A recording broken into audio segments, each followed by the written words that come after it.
Greetings and welcome once more to the Dracovin Empire. We're traversing the blind eternities today and heading back into the worlds of Magic the Gathering for my continuing series where I go over the history of Magic by product in time from the major product releases. So I hope you're ready to join me, your host and guide here, Countess Narradan Dracovin, as we planeswalk the blind eternities. And remember, let's subscribe on the video as we planeswalk. Woo! Planeswalking! Woo! Woo! Woo! The blind eternities are always difficult to traverse. I didn't do that. It's fine. It's fine. Welcome, though. We're going to be talking about the premium deck series, Slivers, today. So, yes, let's just dive into that and talk about it. So this is the first of a series of products that would come out yearly in November, the premium deck series. It eventually ended when it lost interest, but this is the first in line of it. And it was a big start to it. So it was released in November 20th of 2009. Limited release. It had this kind of sliver claw mark as it. It was designed by Ken Nagel and Mike Turian and developed by the two of them. Meant to be multi-planar, and it was basically a Sliver tribe deck with 60 cards. This is still back before we were getting into Commander being the main focus of the formats, when we were still the standard 60-card decks, which could be anything from Modern to Legacy to Vintage to, of course, Standard. But we are talking, it's a 60-card deck. We're being introduced to it. It's the first of this new series, and it's taking place in late November. So what was in these products? Well, this is some images of the products that were available. The outer box, within it, when you would open it up, you would find a all-foil 60-card deck. Now, the images I'm going to show today don't really show it off very well because you can't really put pictures of it very well. But it is all foil. And the one deck box also is kind of foil. And they had a unique spin-down life encounter that's right below me right now that has the Sliver Claw mark, the same symbol of the deck mark. This had an MSRP retail for $35. Keep that in mind. $35, 60-card deck with slivers. So let's talk about the kind of idea behind it. And I'm using the wing sliver because it's the best place I could put some of the extra slivers that I'm not going to talk about today. Felt wings, a classic one, but they all gain flying. So, slivers are a difficult creature to stop. They're vicious, territorial, they can share their abilities, and this 60-card all-foil deck had slivers throughout Magic history up until this point. Some more slivers have been added at this point in time, but yes. And some of these weren't in foil up till this set. Also keep that in mind. So, yeah.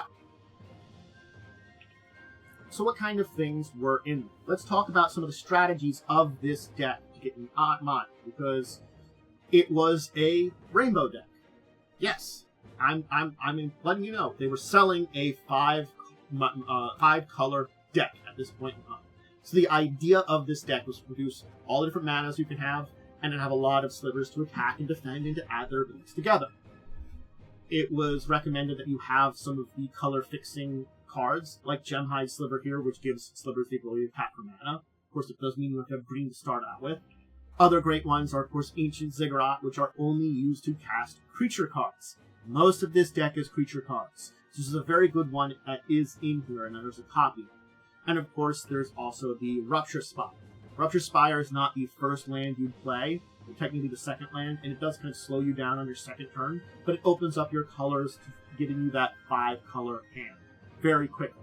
These three are three of the core cards to set up with this, though if you have mana of slivers in your hand already, you're fine then too. And there are some other lands we will talk about that will also help for these, but these three ones here are very critical, and if you do end up with them, you know, you're really good in shape. And if you don't have a great hand, this is unfortunately a deck you might want to mulligan.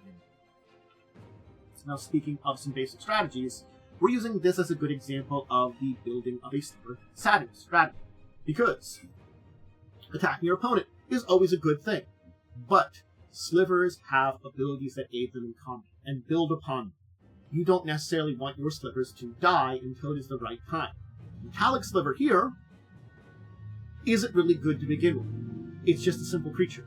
But the more slivers you get, since all other slivers add their abilities and compound upon them, the stronger this metallic sliver is. So as much as you might want to use this early game, it might be better to save it for late game, have it out there as a backup emergency blocker or emergency card you have out, and be ready for when you need to, when it is pumped up by 5 other slivers to being some kind of mean super monster that you were just building into. There are some very powerful ones that we can mention that are in this deck, which have very useful abilities. Crystalline Sliver gives your slivers Shrap, that they can no longer be targeted. That really helps a lot. Of course, Heart Sliver, giving all your slivers haste, meaning allowing the attack right away. Another powerful ability, giving combat, meaning that you can basically turn to combat whenever you need to, on a dime. Quick Sliver, giving your slivers the ability to have flash, meaning you could play them at any time. I could play these on my opponent's turn, so that I could put something out that would be very dangerous right away on my opponent's turn when they're not ready. And of course, for an extra strategy, there is the Virulent Sliver in here. Not necessarily a favorite of mine, because poison counters kind of suck. I'm not a huge fan of them. But this does give all slivers poisonous. No, this is not effect. This poisonous is the ability before infect, where they deal combat damage to a player and give them poison. This could be another way to sneak in some damage and make your slivers kill your opponents in a different way. Some sliver abilities require sacrifice. Yeah. So, there are 2 main sacrificial slivers here, you can follow, that I would mention. The Ascetic Sliver, here. This one you can sacrifice to do damage to a target. This can be helpful too. It's that honest thing of sometimes you just need to blow something up, and you can get rid of a sliver with an ability that you don't necessarily need. Or something like the Metallic Sliver, to do damage to kill something, to do damage to an opponent, to kill them off. In a similar vein, there's the Vitriol Sliver, which you can sacrifice to give yourself life. This can be a big turnaround too, because this could pump up your life and allow you to live longer. These are very powerful abilities. And in similar vein, there is also the Necrotic Sliver, to destroy permanents. The Ascetic Sliver does damage. That could be good to target specific things that, might not be able to be destroyed. Damage would affect them. Or maybe do damage to an opponent. Vitriol Sliver gives you life. Necrotic Sliver to destroy permanents. That can be a big turnaround. Get rid of troublesome things you don't need. In the same vein, we have the Brood Sliver. Hey, now we're creating sliver tokens. This is a main way of doing it. That when you do combat damage, you get a 1/1 color sliver. This can feed your engine of sacrifice. Those sacrificial ones, now we're feeding it. There are a couple of spells in here. There's not just slivers. Most of it is slivers. But there are 2 sorceries, an enchantment, and 2 artifacts, all of which we're talking about. The 2 sorceries here are Distant Memories and Aphedo Dredging. Distant Memories basically allow you to draw cards, basically if you're running low on a hand of slivers. This refreshes your hand. The Aphedo Dredging, basically being able to bring creatures back from the graveyard. That can be bring back, like if you're having a long battle, you've got some slivers out, but you lost some early, this is a way to get them back.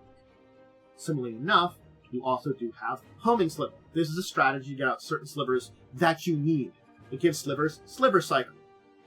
This is, again, a unique version of the land cycling ability, the creature cycling, where you discard it, search for a sliver card, reveal it, put it into your hand, and basically trade 1 card for another. This could allow you to trade something like, again, that Metallic Sliver or some other sliver to something. And each sliver card in each player's hand has that ability, so keep that in mind. And then, of course, the big boy that's in here, the Sliver Overlord. This is your big legendary. There are other Sliver legendaries that are 5 color that have come out since the Overlord and have been before it. I'm not going to talk about all of them. I'm going to talk about one of them before the end of today.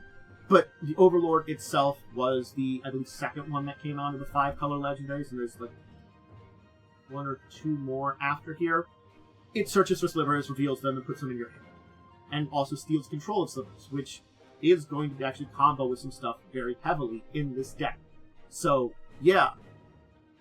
That's interesting enough. Saying, oh, it can steal slivers too, and you search for them, so you can start building out your slivers with some extra mana. And remember, Gemstone allows you to tap Slivers for mana. Oh, we're on mana. And then, of course, the Amoeboid Changeling. Target creature lose all creature types until end of turn, or target creature gains all creature types until end of turn. The Changeling is in this deck to combo with the Overlord. I can change your creatures to Sliver into end of turn and steal them. This is basically a way to steal your opponent's creatures. It combines with one of the abilities of Sliver Overlord. It's very useful that way. That's why this little thing here, and since it's a Changeling, it counts as a Sliver.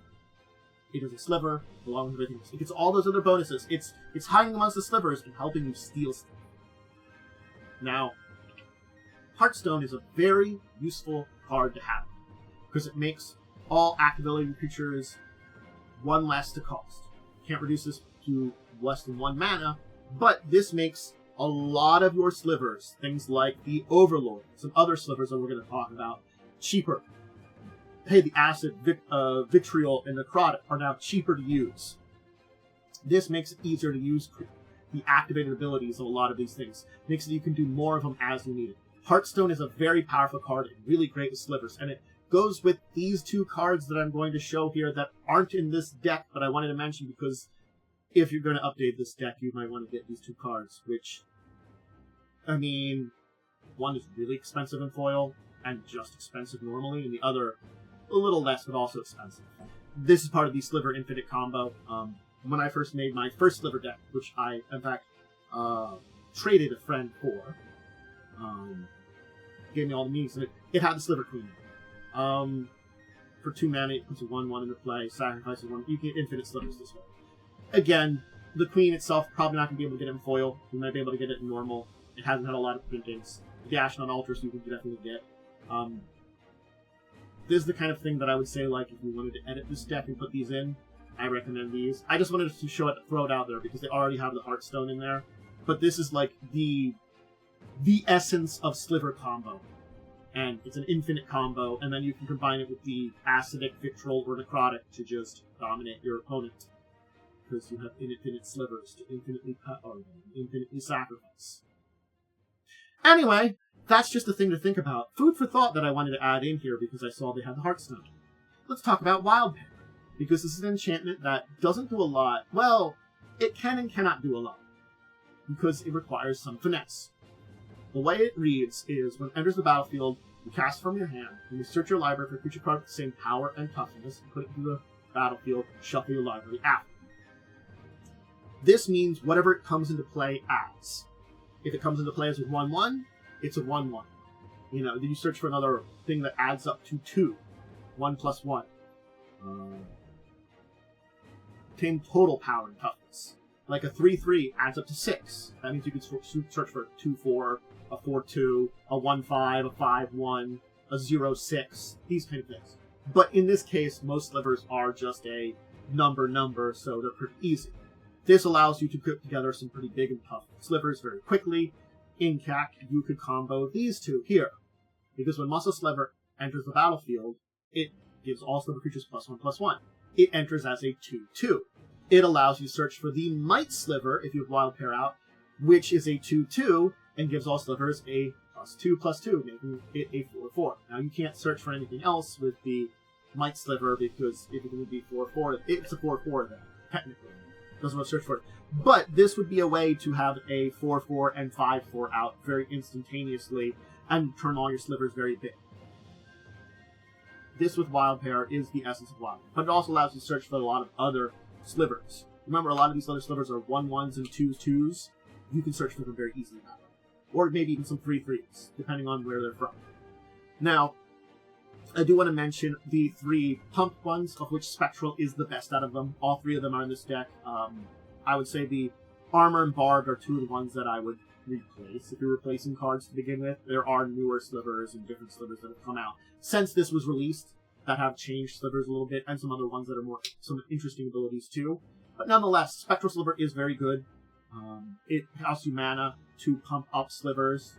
It's a good strategy, and remember, with Heartstone out, it's 1 mana for +1/+1. With the Hibernation, it's 1 mana, or the other 2, 1 mana for +0/+1, or 1 mana for +1/+0. Again, it's just giving options. It's just the nature of this deck. They're very, just a smattering slivers, a lot of different slivers, they're giving you options. Finally, as a backup, there is Hibernation, which is a good one to have, because you can pay life. Remember, you could have been getting rid of tokens to put stuff, gain life with the Victoral Sliver. That's really good. Later on, you can use that to save. So in board wipes, it does something like this. This gives you the option of bringing your slivers back. So this is very I can protect my key slivers by paying life, return it to my hand, and then set things up. Hibernations is a very good backup in case of danger. There's a couple other slivers that I do want to talk about, just to mention. Fungal Sliver, when it is dealt damage, slivers get +1/+1 counters. It's just another defensive ability. The Fury Sliver gives all slivers double strike. That's very powerful. They hit once as a first strike attack, hit a second time. Always strong. This is one of those ones that I'm yeah, this is going to turn the tide of battle over. Of course, Coat of Arms is in this deck. This is the other artifact I didn't mention. It's a tribal deck. Coat of Arms is a classic of tribal decks. It makes tribal creatures very big and mean and scary. And of course, for other lands, I might want to mention Terramorphic Expanses in here. There's a couple of them to help search for lands you might need to set up your game. And of course, there's the 2 Vivid lands here that come in with counters. They tap for either blue or green. Blue and green being the main colors of the slivers in here, being more important, but also providing you with some counters on them to get a little bit of rainbow extra mana in there, just to set up things too. So that is the main crux of what is in the premium deck series, Slivers. It's a pretty good sliver deck. It's not a great sliver deck, but it's a pretty good one. There are, I think, a few other better slivers. I have a sliver deck nowadays that I rebuilt from my old one, with a lot of other things in it that are pretty strong. We've seen over the years more sliver cards come out, some more instants and enchantments and stuff that plays off of them very well. A lot of stuff is built up to it being a very deadly deck type if you dive into it. But this is actually a really good start for it. I think as an idea, this was really kind of neat, because this was, and always is, be kind of one of those popular kind of deck builds. It's an interesting deck build because it is so unique and out there, as it is the essence of a tribal deck.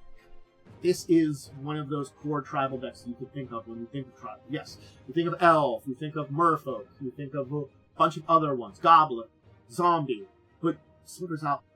It is, and its essence is tribal. There are very few times you don't want to have just a massive 5-color sliver. You could build something a little different, but 5-color sliver decks is the way to go. Generally speaking, with how many good abilities there are. And this shows a lot of those good abilities. And again, as I said, there are some ones you probably can pull out, change around, move around for better or worse. Some other cards you could probably put in there. Maybe you don't want just a 60-card deck, maybe you want a little bit larger. And do you need it all foil? No, but it's kind of one of those things of being all foiled, you kind of want to keep it all foiled. It's one of those weird juxtapositions about the entire thing that make it very interesting deck to have. The all foil nature. But yeah. I hope you enjoyed learning about this and joining me on this tour. This interesting, unfortunately short-lived product line. I think that's one of those things is I like the premium deck series. I think I got all 3 of them that existed. Fire, Lightning, and Graveborn, which we'll talk about in the future when we get to those chronologically.